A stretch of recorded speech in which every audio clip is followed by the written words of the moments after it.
All right, quorum is hereby declared. I'm calling this meeting to order. This is the October general hack meeting and also a subcommittee piggyback on COVID update. The agenda is substantively similar to our September agenda, although it will be organized a little differently, I think. I do not expect, knock on wood, this to run the full 2 hours. Having said that, on the housekeeping matters, we were distributed minutes. Does everyone have a copy of those minutes? I believe Aaron shot them out last week. And if we could take a peek at those. Let me see if I can actually manage to do that.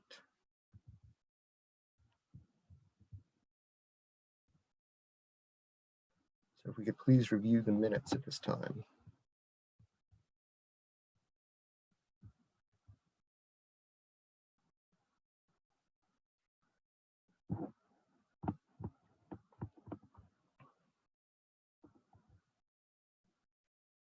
Yeah.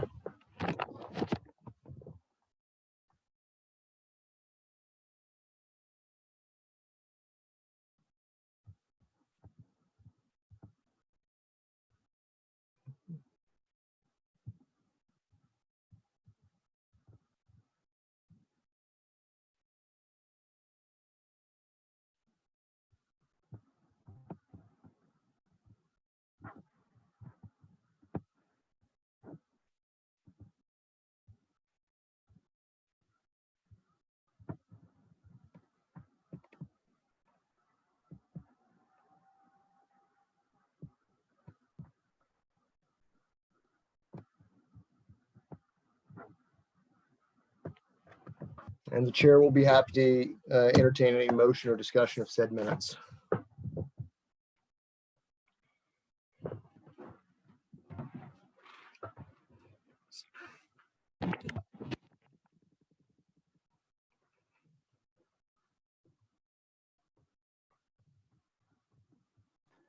I move to approve the minutes. Chris? Second. One discussion point, I would generally move to approve with the nitpicky adjustment of PD, not PO, for my initials. Is there anyone want to modify their motion? If there are no objections, we'll approve the minutes based on that one change. Good. All right. Anyone opposed? Great. Moving on. Any other housekeeping matters we need to attend to? I believe Jeanette is in for Dan today and Corey is in for Jen. Is that right? Right. There you are. Fantastic. So as I was saying earlier, agenda-wise, we've got the usual housekeeping, the usual review of where we're at, and then a move into COVID response. I had a chat with Sunshine about this. We're going to format that a little differently today, and then move on to some other business and sort of future planning ideas. Brenda, Aaron, is there any update in terms of deployment and push out that of these programs that about which you may have some detail? I beg your pardon for that. It was a horrible construction.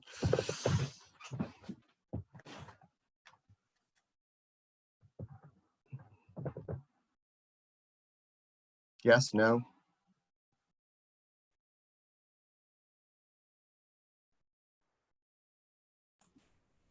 I sent an email to Holly and didn't get a response back in time. I'm still waiting, but I can send you guys an email about that once I do hear back from her. Great. And I can add, though, that I know they may be about to run short on the landlord assistance funding. So we are looking at the possibility of moving some funding around to help out with that. If you recall, we had discussions at the city council level of that funding may be a little bit flexible to move where their demand is. So while we don't have the accurate numbers of what's actually been, deployed, we do know that there's substantial additional need in the landlord assistance. That's the rental assistance program. Oh, but as you said, no hard numbers to chew on at this point. All right. And then I don't think we've got anything on the county either. I meant to poke on that, and yesterday happened to me. Fine. So I don't think we have anything substantive on the subcommittee's reports now. Although I think we're going to be looking at trying to tee up some work at the end of October and November for a couple of matters, which I'll come to.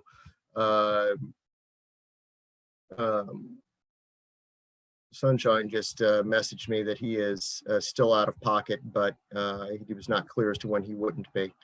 So as far as the agenda items for subcommittees, I think we'll punt that for the moment. So in past meetings, what we have done with the strategy subcommittee is we've tried to frame this discussion in terms of the tool, in terms of progress. And Sunshine and I sort of had a chat about that. And while that does have some value, we thought it might be sensible, and I'm sort of fishing off his pier at this moment in his absence. But rather than sort of go through these on line item bases, some of which presumably haven't moved, and it's sort of sticky to get an in-depth update, it might be sensible to do a little bit of a round robin here. And he noted, and many others have also noted this, that in moving forward in the current environment, we complain about the siloing of our operations all the time. That is a danger even when we're not all almost literally in silos. So what we thought might be a useful exercise is to have sort of a brief check-in around, just to see what your given organization is doing, what the plans are for the immediate future, and sort of mental health and liver function check, for lack of a better explanation. So having said that, not to pick on anybody in particular or anybody who wants to go first, but I thought we'd just sort of take a glimpse at how our organizations are responding to this, where we think we are, and what our major ups are. And then having done that, let's take a look at sort of the next steps for what the hack might entertain. And we've got some notions on how to proceed there. Really quickly, sorry, I don't mean to interrupt, but Holly just replied back to me, so I can actually send you, I can share my screen and give you guys those numbers real quick. Please, all right, hit pause on that. Yes, ma'am, please do. So let me share this. Okay, can you guys see this? Huh. Yes. Okay, I'll Okay. zoom in real quick. So landlord fund out of money, that's simple enough. Yeah, she says that she's processing a couple more requests for Friday, and then by then we'll be completely exhausted in that fund.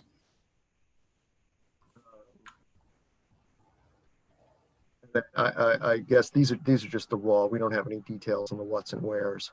Right. But it looks like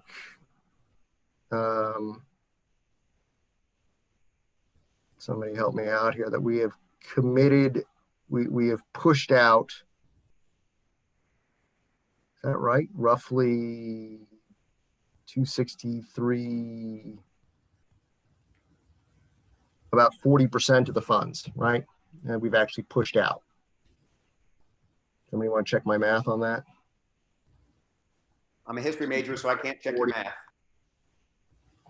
Well, actually, it's more. It's 340 out of about 800. Okay. But we've got no sense. Okay. Any comment on this from? Just a question. So these are the funds that were originally, is this right, in the CAF, and it was reallocated to these various buckets. So this has nothing to do with Pathways Fund or obviously with RMRP. Correct. Okay. Great. Hey, and this is John, I'm sorry. And then there's one other fund that has not gone out yet, correct? The homeowner assistance, the mortgage assistance fund, right? Yep.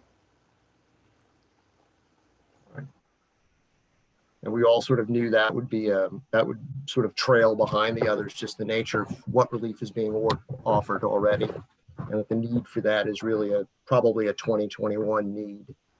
Well, in addition, we don't really have anyone to administer that yet. We don't have the capacity internally. And we haven't quite issued something to get a partner or worked on how that would take place. So that's another thing we have to look at with that other funding for the mortgage assistance. Well, I mean, I guess if we're looking for silver linings and happenstances, the need isn't critical at this second, which is fortunate because we don't have the means to administer it right now. Great. I don't know if that qualifies as a win, but all right. Any further discussion on that?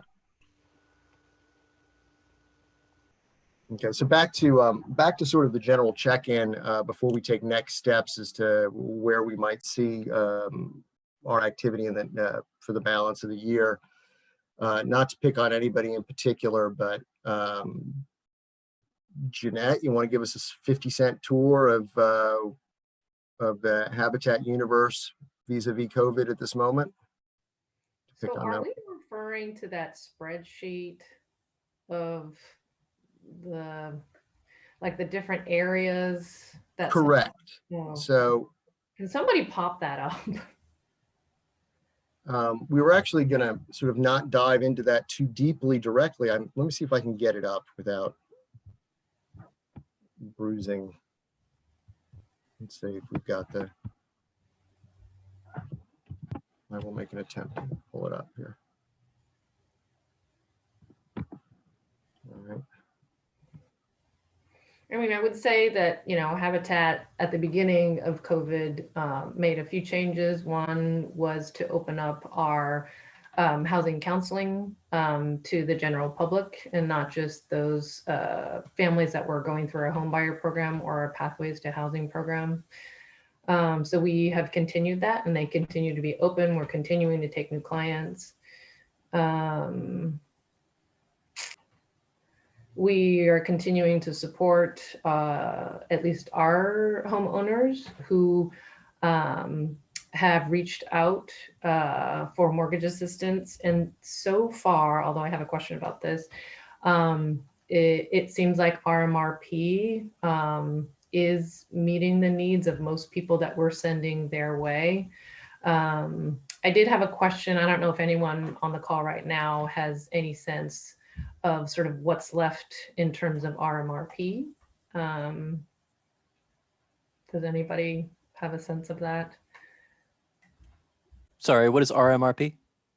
Oh, it's the mortgage. What was the question? Yeah, the state. What is it called? Rental mortgage something fund or program. It's the large bucket of money that has come through TJPDC to provide kind of mortgage relief and I guess rental assistance for those that have been impacted negatively by COVID. And it was quite a large bucket of money, but so anyway, so in general, we'll continue to support our homeowners in that process. And again, RMR seems to be meeting the needs of those individuals. Any sense of numbers, percentages, trends? Trends in terms of, we haven't had any foreclosures. Who needs it? Is it, do you have people coming in for relief who are now sort of, who have, there's been any sort of positive resolution, things like that? So I think we've sent over a total of 15 homeowners or referred 15 homeowners, Habitat homeowners to RMRP. Some folks are still kind of working through that process. But I would say that, folks are doing relatively well, all considering. And that has been a really critical source of financial assistance for those who have lost their jobs. We're beginning to see, so we welcomed our largest cohort of home buyers into the program this past year. We had to make a lot of exceptions in terms of our own program requirements for people having to have income, particularly because we approved folks in March and April. Oh, I'm sorry, in July. And so a lot of people had lost their jobs or been furloughed. And so we kind of looked past that and used their previous income to determine them for approval. There's a lot of folks in Aramark who we were hopeful for, and they went back to work, but now they've been furloughed again. So that remains a significant source of concern for us. So these are folks who are not homeowners yet, they're home buyers. And so we're actually scrambling more on the rental side than on the mortgage side for assistance to help folks connect to those sources.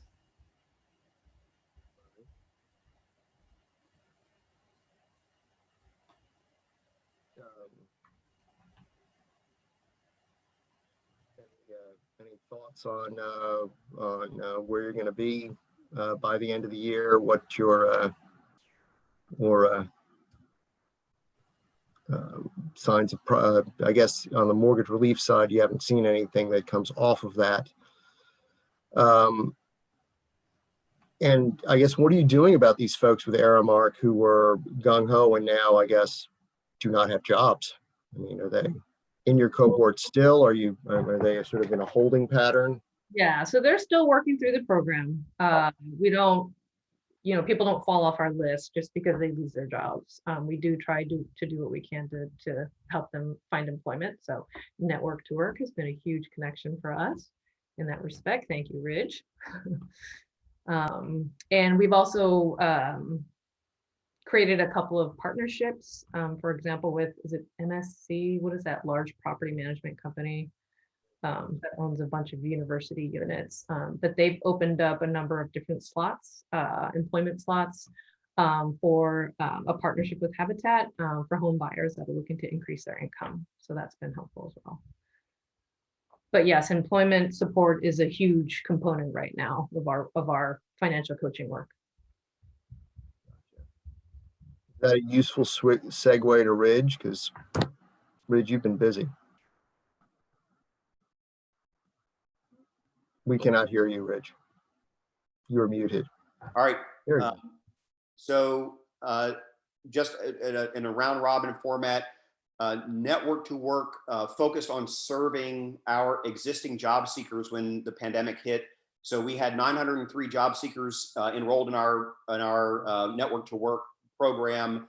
And so from March until July 1st, our focus was on helping them. Our rough estimate was about a third of them lost their jobs during the pandemic. So that would be folks that Jeanette is talking about, like Aramark employees and others. On July 1st, we reopened our doors, our virtual doors. We've enrolled another 71 job seekers since July 1st. So that puts us on track to serve just over 300 families this year through Network to Work. Our goal is to serve 500 families a year. So, but 300 plus is about what we served last year. So I feel like we're on pace to what we did last year, but not getting where I'd like to go. So, and the focus of our work is to reach out to the folks who've been left behind in the economy, whether from the pandemic or otherwise, or, institutional racism, whatever the case may be, and connect them to job opportunities that allow them to pay the rent without subsidy or have to ask for utility assistance. I mean, the idea is to get people into jobs where they can support their families, which is what people want to do. And so, our whole Network to Work framework is designed on knocking down the silos and making sure that we're connecting on the front end with the people who are frontline with folks who struggle, and also referring to our partners who can help with needs as they arise, whether they're training needs or rental assistance needs. Our experience with the rental assistance program through the state that's overseen by Anthony doing a great job, and Christine Jacobs at the TGA Planning District Commission, and Sharice Franklin over there. Part of what we do is connect them to those kinds of supports so that they can support their families while they're getting the training they need in order to have more value in the eyes of employers, so they can earn the wage that allows them to support their families. And so we're continuing to march on with our network to work process, and most of the folks who are on the call are partners with us in that effort.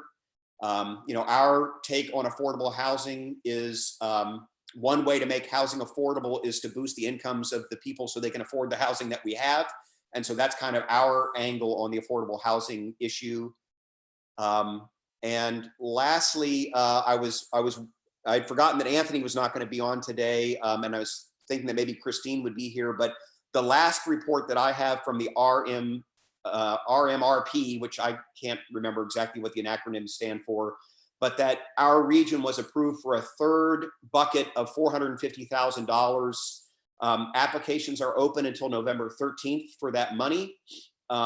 It will help, originally that program would not help people who were on Section 8 or otherwise in subsidized housing, but it was opened up to help pay arrears payments for people who were behind in their Section 8 or public housing funding.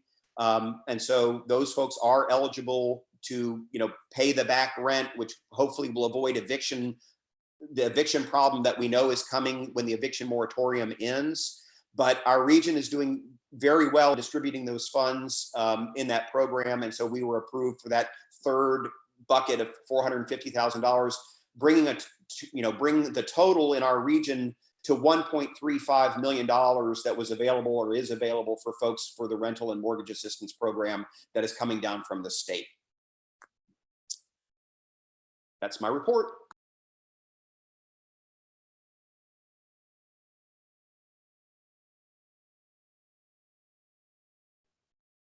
Delightful, I said. Thank you, sir.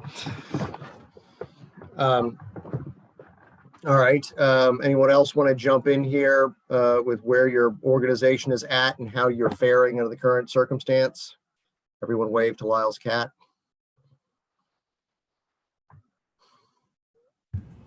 Leap can go. And sorry, colleagues, earlier I've been supervising virtual learning, so included a trip to the elementary school to get lunch with some young adults. But Leap, getting back to the topic on hand, sorry, Leap, a local energy alliance program, after basically having a stop work order for 3 months from all our utility clients, and to a certain extent the city programs that we implement, we've been getting back to work and are basically at full strength again, you might say. Or we've added a crew, and at least related to city funding that we have, or assisted, we call the assisted home performance program.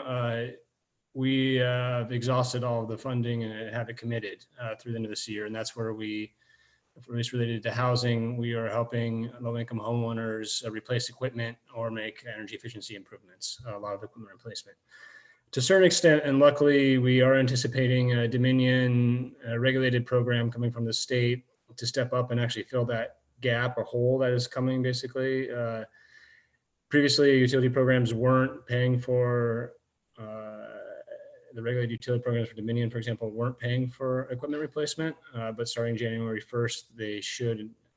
So this is a great opportunity to hopefully make the city money, or what's less of it, or if there's not anything left of it, go further and help more employees. We were also lucky to get a pretty large, substantial grant recently from Dominion to specifically target mobile homes, and we'll be executing on that with Albemarle Home Improvement, AHIP, that has additional funds to do health and safety improvements on that. So all that said is we're not having as many resources as we'd like going into kind of the winter season, which is usually, again, there's a lot of demand right now as people start to think about turning their heaters on and thinking about their heating bills in January, February, March, and especially for those who maybe are low income and need to work from home, we'll be having to won't be able to go into the office. We'll having to, again, turn the heat up at their homes during the day and thus incur higher utility bills. We'd like to have more resources, but I think we're in pretty good shape. And then from a team and employment crew wise, we've again kind of expanded and are working with Office of Economic Development to add some more staff here in the near future to be able to continue to service a lot of the city residents and the surrounding area. That's what I think here related to the city is what we can report out on. Thanks. All right, thank you, sir. Is that enough of a segue for you? Corey, did you drop? Yeah, I'm here. No, there you go. Yeah, I was going to take Chris's name dropping of AHIP as an opportunity to jump in there. COVID had a brief impact on us back in April. Construction was determined to be essential, so we kept working, but we had about a month-long shutdown when things were projected to peak out of an abundance of caution for our crews, our staff, and our clients. We got back into construction after about a month shutdown. The only lingering impact has been we're not engaging volunteers in the same capacity that we used to. We've really limited our volunteer engagement and the types of work we do. We've limited it to exterior projects as long as the clients are okay with that. We're trucking right along though. We're on track to meet our goals in the city and the county. We're actually a little bit ahead of schedule, which is great, normally to exceed those goals, but the other way we've been impacted is just project funds. The CIP being cut out this year. Chris had mentioned they've allocated or spent all of their funding. We're in very much the same situation with that. We do a lot of our city work in partnership with LEAP. We use our funds in conjunction with their funds to do more for the clients to reduce the overall cost of home ownership and burden on them. So we're really having to pare down some of our scopes of work, get creative on funding sources, still trying to meet all the need and demand. Chris mentioned that it's getting cold. November 1st, we'll kick off the DSS Heating Crisis campaign. We get a lot of referrals through that program. There are some funds attached to that, but the funds are never enough to cover the cost of repair or replacement if that's the path that has to be taken. So we're already starting to get calls about that, and people are waiting until that time frame when they can get funding through their social workers. So we're plugging along. We're going to keep trying to meet the demand and meet the need, and things are going well for us. So, I mean, I don't know if you can put a number on it or a figure or a percentage, but in terms of sort of product output, I guess, or responses that you're making, I mean, relatively speaking, COVID has, decreased the fug, strangled your pipe to what extent, you think? Last year, our goal for rehab and repair in the city and the county combined was 110 households. This year, our goal was cut back to 80 between the city and the county. That includes both programs, emergency repair and rehabs. And of those 80, that goal of 80, I have 36 projects completed or in progress. So just under 50% of our goal. And for comparison purposes, for the 110 the prior year? I'm sorry? And for comparison purposes, how close to the 110 did you get? We did 128 projects last year. We actually exceeded. Right. So it really has tamped things down pretty substantially. Yes, it has. All right.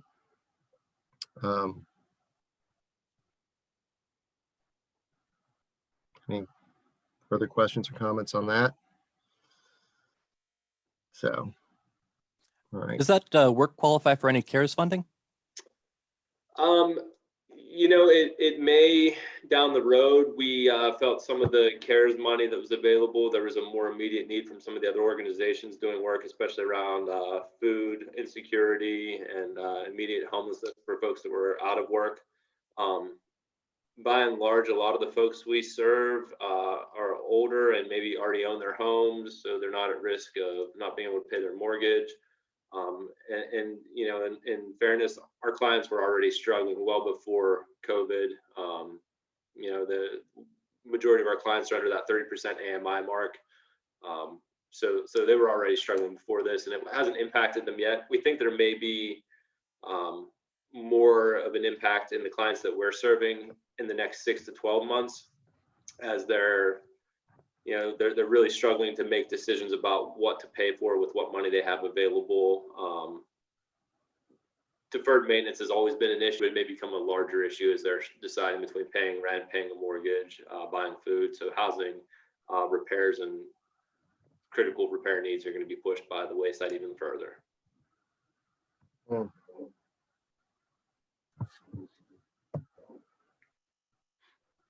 All right. Anything you see that that this body or its membership can do to prod in any direction or be of help? You know, I think we do a lot of really great collaboration. As Chris mentioned, especially with LEAP, it seems like the work they do, the work we do goes hand in hand. So Chris has always got an eye to local funding sources or to funding sources outside of the localities that we may not be as in tune with. And he does a great job of roping in our work with what they're doing. So if anybody else knows of anything or has an opportunity to partner, if there's something that we could do for clients you're serving that we may not be aware of, or it's just a referral, feel free to reach out to me directly. Be happy to talk to your clients or to you if you have any questions. What Corey failed to mention though is I charge 10%. There is that. Small overhead. I'm joking. All right, well, thank you, sir.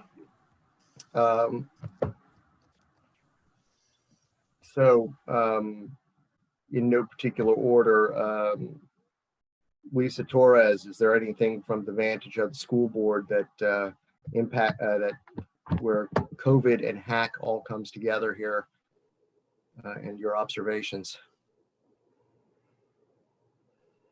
We're not necessarily hacked. Good. COVID response Yeah, and hack. I mean, good question. Thank you. No, appreciate, the ongoing work from all of the different partners. And we have not heard directly any concerns regarding housing, but I'm sure there are, and just appreciation for how tough this is as far as the current mode of education being in the virtual mode. But we do have a meeting tomorrow night with an update from our COVID committee. But I don't really see that there's an overlap at this point specifically for hack. But thank you guys for everything you're doing. So, well, thank you. Appreciate it. Joy, how you doing? Joy?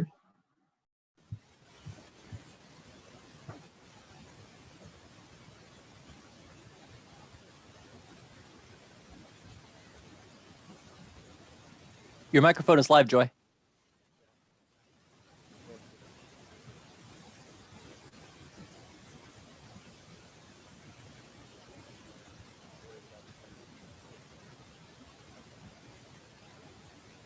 Maybe your machine is muted locally?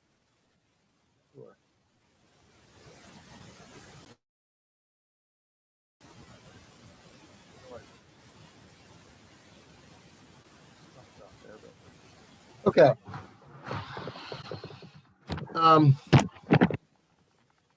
So who else from the participating groups do we have here who can give us an update on where they're at? I can do a quick planning commission. Yeah, well, actually, that's a pretty good segue to where I'm going next. So yes, go ahead. Sure. Planning commission doing all the things all at once. There's been a real slowdown on applications because we just stopped taking any in. So for-profit housing, it's just not, we just haven't been talking about it for months now. It will start trickling in soon, but not a thing yet. The discussion has been about comprehensive plan. Big challenges, or we've really been very sort of top level, what are the concepts, reviewing the 2018 material, looking for small changes in goal statements, that kind of thing. Not really getting into the nitty gritty or the land use map. Though we heard that the land use map will be updated in January, which is a pushback, which is good and bad. The also a major initiative out of Planning Commission was allowing childcare in the city. Childcare was banned pretty much everywhere, which was actually not in compliance with Virginia code, state code. So we have put through some language for City Council to look at to get us in compliance with state code and allow more childcare during this crisis, which I'm hopeful about. All right. Anyone else on the? Joy, are you back?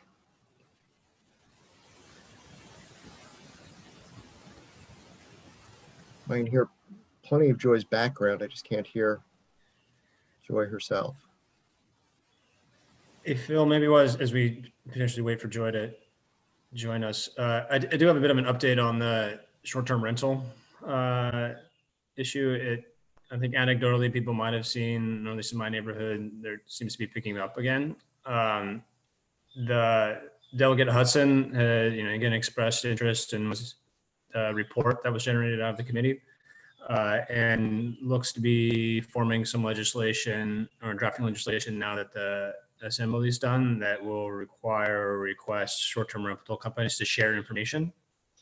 And that way that gives the local regulators the ability to basically decide, and of course, if they want to crack down on things or not, and again, have a more laissez-faire approach, et cetera. So I do expect a draft of that legislation to be ready in the next month and a half, and we'll be working with the treasurer and I'm assuming the zoning office under Alex to, again, try to get it where we might want it. And who knows if the legislature will take it up or not, but it's something that's coming out of the committee that hopefully will yield results here in January or February. I would expect some moderately furious resistance from Airbnb and their ilk to that disgorgement of data, but I mean, I'm delighted that if it works at the state level, that Mark Herring can argue with them instead of poor little old us. Great, thank you, sir. Joy, if you become functional, please bounce in. Any other organization with a snapshot of where you're at? Hi, Phil. This is Russell Ray here. Good afternoon. I'm the director of housing at Region 10 CSB. Happy to provide a little 25-cent summary. We've been very busy. We work with in excess of probably 500 folks across Region 10's catchment area, which would include Charlottesville, Albemarle County, Louisa, Greene, Nelson, and Fluvanna. And we've been very busy during COVID. I think initially at the onset, we were pretty active with folks that we support having lost their jobs and or income. So we were really busy with recalculating payment standards and things like that. Fortunately for us, if folks have no income, typically the subsidies and grants that we manage will cover the whole portion of rent, which is great. I would say probably, I don't know, maybe at least 10% of those that worked were affected by this and lost their income. So that was that initially. We were very successful, however, with increasing our awards across a few of our grants and subsidies, primarily for folks with serious mental illness, and as well as folks with developmental disabilities. The serious mental illness subsidy has, you may or may not be aware, our hospitals, state psychiatric hospitals right now are over capacity. And so we are, feverishly working with folks that are being discharged from the hospitals, helping them find and acquire units, which has gotten much difficult as of late. The inventory is much lower than what it was, say, 9 months ago. And so, yeah, it's causing us a little bit of a backlog in how quickly and timely we can help house folks. And I say that to say, particularly for folks that have criminal backgrounds, poor rental histories, poor credit histories, for example. So that's been a new hurdle for us. In addition, we are starting to hear and find that some units, some companies are starting to ask and request that persons make three times the income in order to qualify for units, which is we're probably going to have to pursue that further with these places. Essentially, it is a form of housing discrimination. So we're noticing that a little bit more lately. I assume that might be because some places are possibly losing money. I'm not sure, but this has come about probably in the last 2 months. We've seen more of that where folks are, pretty much saying they need to make, 3 times their salary, or set a limit that, our folks that we typically work with, don't make. Most of our folks only receive SSI or SSDI. So that's another hurdle that we're working on right now too. But yeah. Well, I mean, that's certainly I will say that's an innovative way to get your numbers for cost burdened housing down. If you start income qualifying people before you rent to them, I do agree with you. That does seem to reek of discriminatory behavior, but I mean, I guess they're going to stand behind the ability to pay the rent. And if they set a new standard of 32% or something. Anyway, yeah, that does seem to be a pretty cynical way of getting your housing cost burdened numbers down and your affordable units up if you just stop renting to people. Right. If they're paying more than a third of their income to you. Right. Yeah, you wonder what have you got a sense of the motivation for that? I mean, are these institutional lessors, or these private lessor? I mean, who's at the center of this? Without naming, yeah. It's so some of them they're telling us this, but yet we still apply. And so far they've accepted our folks for the most part. But I've contacted my state partners, because they're pretty much wanting us to help with identifying these places and letting them know, who these places are. And but some are smaller, some are smaller, some are more bigger property companies, that might house. They have 3-story units housing 80 folks or so. So it's a wide range. But I mean, so what I'm saying is we're hearing the talk of setting these limits, and I'm getting folks in the community calling me, asking me all these questions about, why is it that, you can get in and we can't? And when I say you, meaning Region 10 participants. So we're hearing the talk, but we're still having folks apply, and they're still accepting folks, if you will. So to my knowledge, we haven't had anybody denied yet because of it, but it is talk that I'm starting to hear, and it is concerning. Yeah, so. Brenda, Alex, any sense of what the city can do in terms of pointing them? I mean, it doesn't sound to me like it's a quote active problem. It sounds like it's a brewing something. Who do we point to on this? There has been discussions internally that we're aware there may be a situation, and looking at this, what, the city, how the city can get involved or what the city can do. But we haven't come to anything constructive yet or concrete. We're just recognizing that we are hearing there's issues. So it is kind of on the city's radar. We're kind of aware that it's a bigger kind of market issue, and not sure what the city can do, but it's certainly on our radar to keeping on top of it, or, getting into some more serious and in-depth discussions about what is available. So we're aware of it. That's good. It's good to hear it's on the radar. But to be clear, you actually, you haven't sort of, as far as you can tell, it's mostly noise at this moment. It hasn't directly impacted your folks, Russell, that you can point to.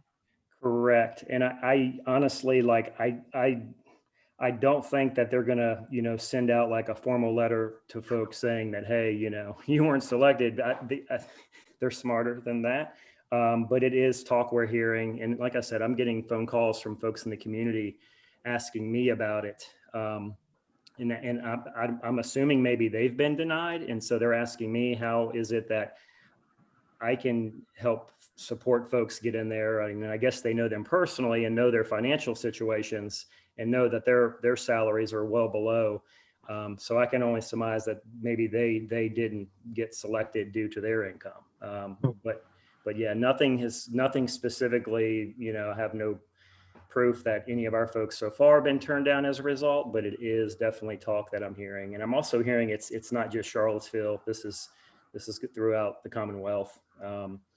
It's just been a lot more talk as of late with these kinds of discussions. So Interesting. I'd kind of like to hear Lisa's take on this and her connection with the community there, if she hears anything in the background. All right. Anyone else? Yes. Well, I've had conversations with folks at the Haven, and I know they're talking to Anthony about it also. So that's where I've been having the discussions where folks are reaching out saying this is an issue.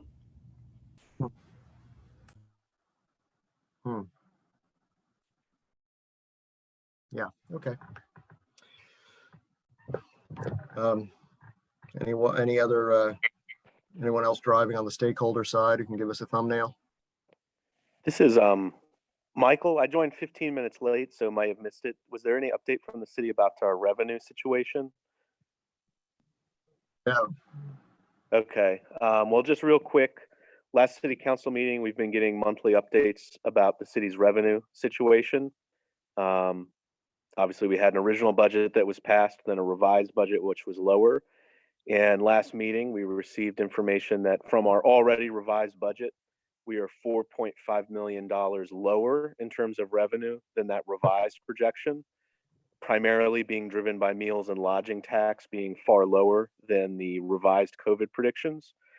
And that's obviously going to make for an extremely difficult budget cycle.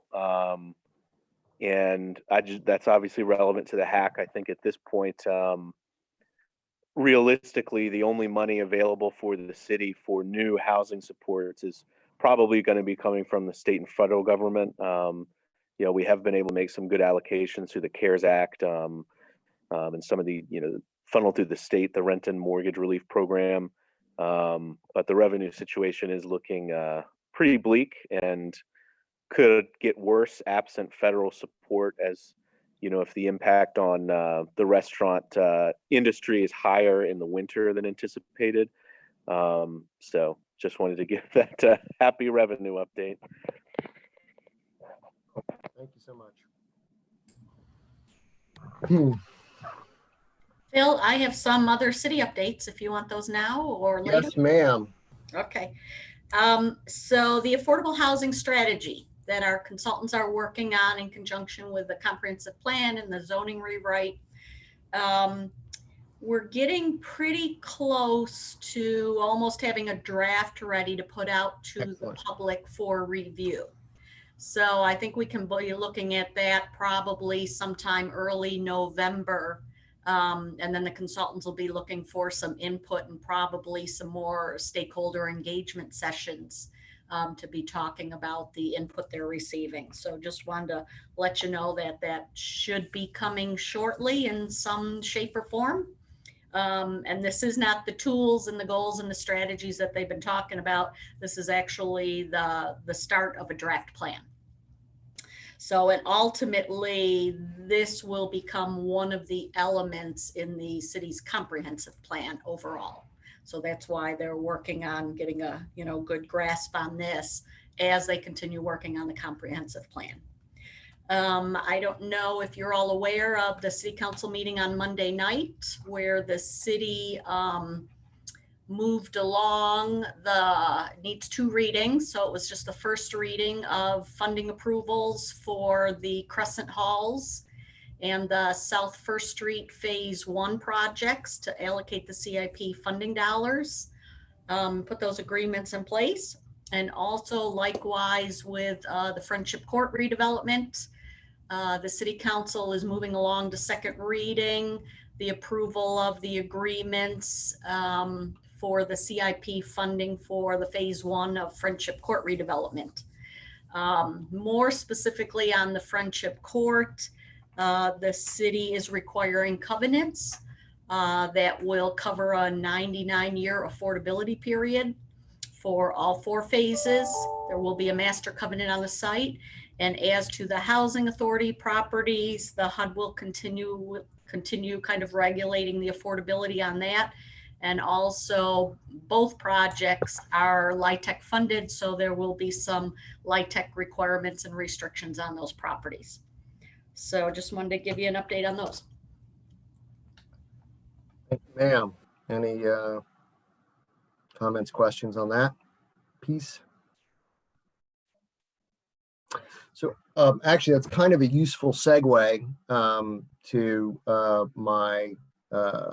my next topic, unless we've got another, anyone else on the stakeholder side with a thumbnail. The only thing that, because I don't see Anthony here or Sunshine. Right.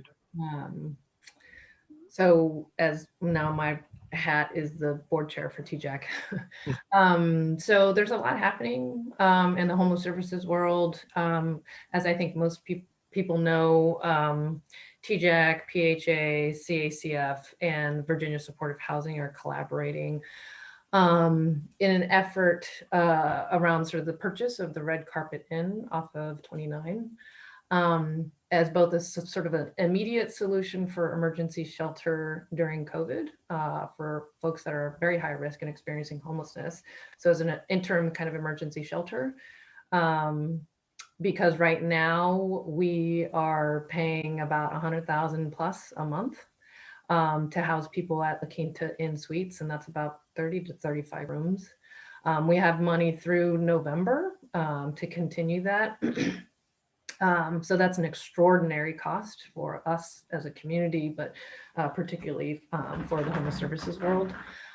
So we are in the 120-day due diligence period with the owner of the Red Carpet Inn right now. And so I think we're, I don't know, on day 30 or something like that. So that's continuing to roll forward. I am very disappointed by the news about the city's revenue, because certainly we will be looking to the city for support in effort. We're also talking to the county as well. But so that continues to roll forward. It's looking good on all fronts at this point. It's a matter of fundraising and sort of identifying. We had a community meeting on Monday, and since it's in the county, it's a property that's in the county, there was very little pushback, surprisingly. Really good kind of positive feedback about the idea. So we're hopeful, but Anthony will keep everyone posted on that. Thank you. All right, so although this wasn't clear, Sunshine actually messaged me. He has been waylaid, so will not be parachuting in. But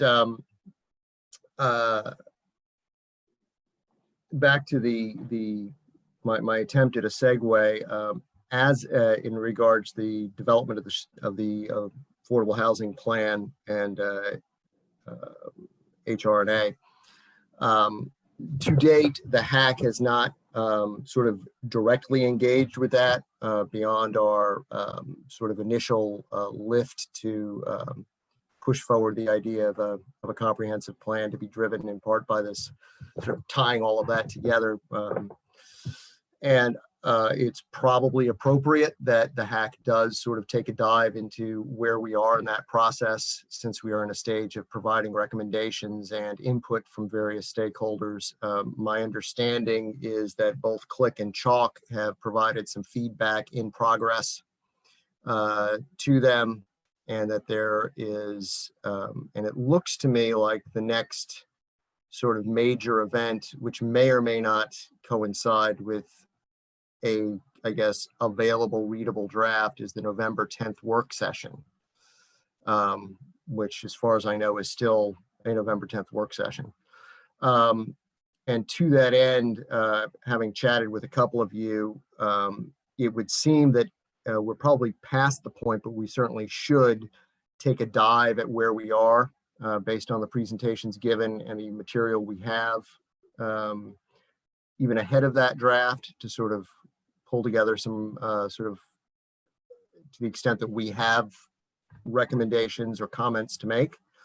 And then once the draft is available, do that. And with some conversation, again, amongst some of you, the thought is that we would take a look at the Click and Chalk responses and the two sort of large scale presentations and whatever we can get in terms of the underlying information, and perhaps take a stab at a review of that.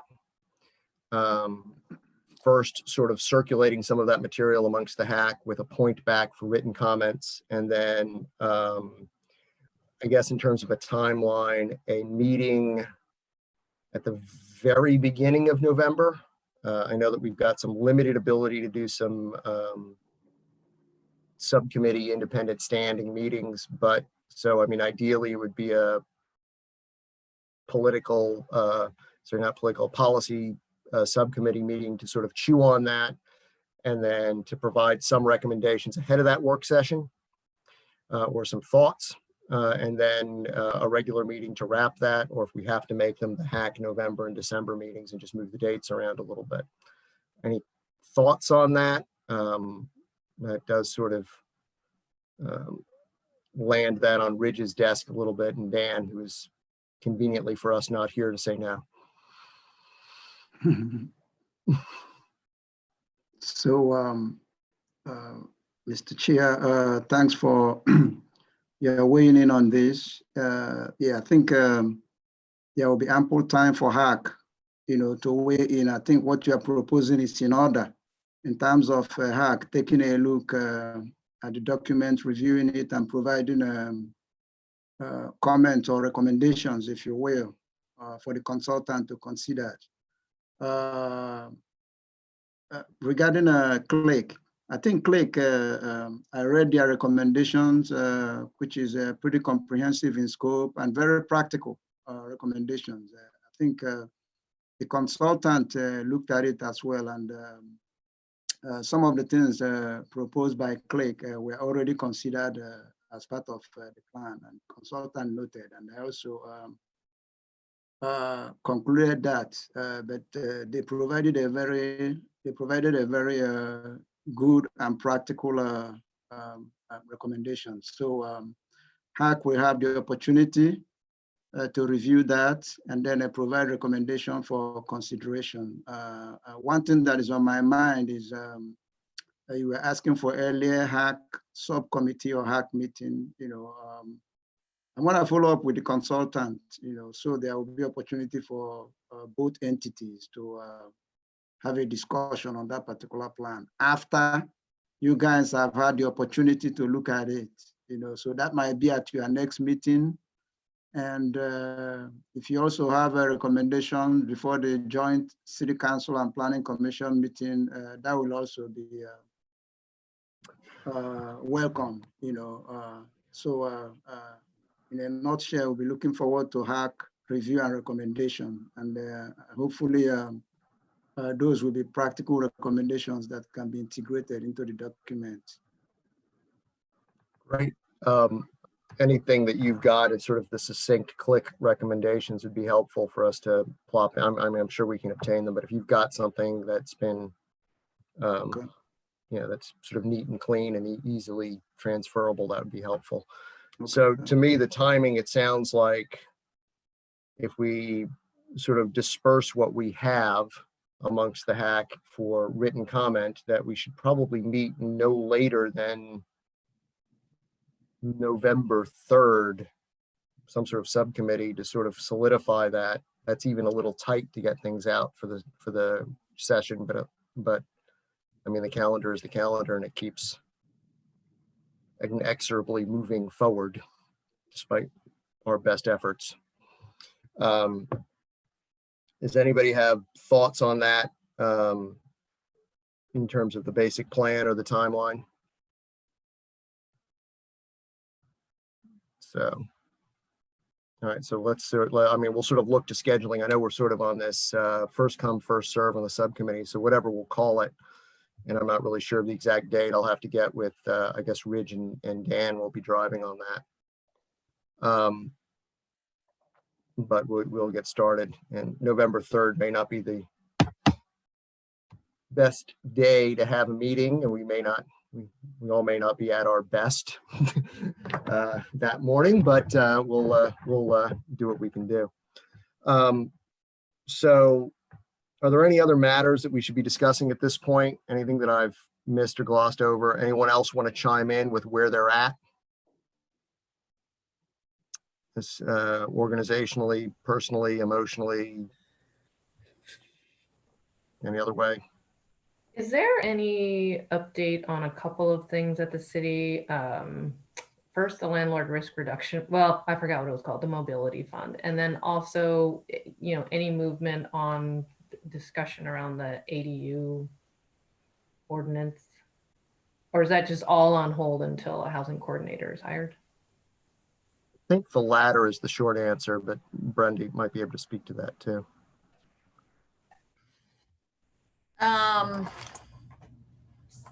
Yeah, I don't really have an answer, and we're kind of a little overwhelmed right now. As to the position, looks like we're going to have to go back out to advertise it again. So doesn't look like we're going to be filling that position in the immediate future. So that's about all I can tell you on that. Is it's in progress still. So there are some things that we're trying best to keep up on, but moving forward, and you heard Councilor Payne also talk about the budget situation. So anything that's tying in anything with city budget dollars is kind of on hold also right now. All right, thank you, ma'am. Great. Well, yep. Sorry, this is Chris, and I don't see Lisa Jackson on the call, but I'd be interested in maybe some city colleagues, staff colleagues know about this, but the buying and selling of houses in town and the maintenance of our low-income housing stock. Northern Virginia people or out-of-town people moving to town and buying lower priced homes, and of course, say turning them into higher priced homes, etc. So do you have any observations on that, getting to kind of what's happening to our housing stock and the current housing market? So I guess I'm at least adjacent to that. So if you're specifically to the folks from Northern Virginia, I'll sort of circle back to that in a second, because it's that sort of developed an interesting little phenomenon that's been popping up there, but that's not really germane to affordable housing, but it's worth talking about in a larger context. But first, I would say that the purchase market has been bananas here. That we've got a very swiftly moving market, of very little inventory that's very quickly turning over. That's both in the city and the county. It's sort of same old, same old. We've been a little shocked by I mean both the realtor and the lending side of this, how little COVID has actually impacted the numbers. Part of this is being driven by these preposterously low, please take our money for no interest mortgage market rates. But I think Charlottesville is still fortunate in that it's insulated to a certain extent, and the folks who can buy, I have seen folks who otherwise would have been able to buy drop out, but it's a smaller number than you would think. And several people have pointed out that it seemed that this environment has seemed to get a whole bunch of folks to come off the benches almost in a frenzy, as if, and maybe it's just that you're sitting in the place that you're living now and you're stuck there because you're working at home and you realize everything that's wrong with it and you don't want to live there anymore. So, but it seems to be. On your comment on folks moving down from Northern Virginia, this is tangentially sort of related to affordable housing. And that is, I have had several clients who have come down from Northern Virginia or somewhere else in the Eastern Seaboard, who are sort of professional class folks who have discovered they can work out of their house really if they can get things organized. And why torture yourself inside, at the Beltway or inside it or in some sort of highly densely packed area when you can move and get your 2 or 3 acres in your beautiful house. And in Albemarle County, what they're encountering is a dearth of high-speed internet, which has actually blown up several transactions where you can't get it. It's not coming anytime soon. And CenturyLink satellite at 80 bips is not going to help you run 2 simultaneous Zoom meetings while your kids are trying to virtually learn. So in the larger and interestingly enough, Nelson County, which managed to sweep up quite a bit of grant money for that sort of thing, is pushing out fiber everywhere. And I've had several clients who have decided that although they'd love to live in Albemarle County or close to the city of Charlottesville, 80 bips a second, 80 megabits ain't going to do it. And they're and off they go. I put this in the context of sort of the working and schooling from home and the changing of the use of the home and what it has to now require if we're not using all day school for everybody, amongst other things, for what it's worth. And I'm not sure, but it seems to me the county has been caught on the back foot for that.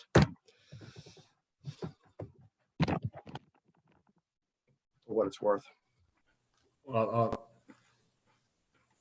I'll just toss this out there, but it sounds like we're able to raise property taxes if we need to, because we don't have to worry about people leaving for Albemarle if they can't, again, do work there. So I'll just throw that out there. But when we're thinking about our budget gaps, anyways, but I need to fund housing issues. But cool.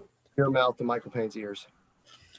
I'll just property tax increase will cover a lot less of that gap than you might assume.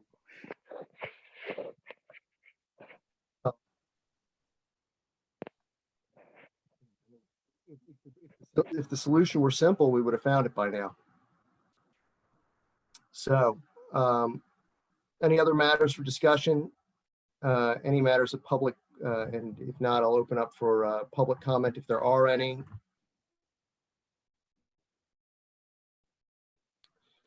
All right, we will look to a meeting very beginning of the month, end of October, and I or Ridge Dan, in some combination, we'll try to push out some documentation for review.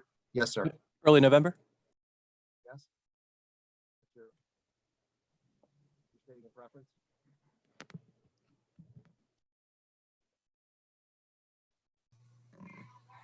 I can't hear you. He definitely froze, right? It was just me. I still see him. I can't hear him. Yeah. You can't hear me? Is that what you're saying? There you go. Now you're back. All right. I was saying that we're looking, we'll push out the documentation for review and look for a meeting at the very beginning of November. All right. Any other matters coming before this? Yeah, Yes, Mr. sir. Chair, that meeting in November, would that be a regular HAC meeting or subcommittee? I'm going to call it a subcommittee if I can get away with it in terms of, Okay. I know we're first come, first serve on subcommittee meetings as to when they can do, but I figure if we're doing it by the month and we show up on the 3rd. Okay. So you are Are you still gonna have a regular hack meeting in November? So I would think that that regular hack meeting would be the placeholder, would be the point at which we sort of wrap up in the wake of the joint session and the consultants review and where we are. So yes, probably. Okay, Although in the past, we have punted the November meeting and held it in early December just to get past Thanksgiving and then bag the December meeting. So, okay. All right. so my short answer is I don't have an answer for you that's coherent. Any other matters before this committee we should be discussing? I'll move to adjourn. Second. Any discussion of adjournment? All in favor? Aye. Aye. Anybody Aye. opposed? Okay, thank you very much. Structure was a little different today, but I think it was productive in the sense of trying to get everyone just to breathe a little bit. And we will look for something at the end of the month. I'm tentatively penciling November 3rd until we're waylaid by scheduling. All right, thank you very, very much. We stand adjourned. Thanks, everybody. Thank you. Bye-bye now.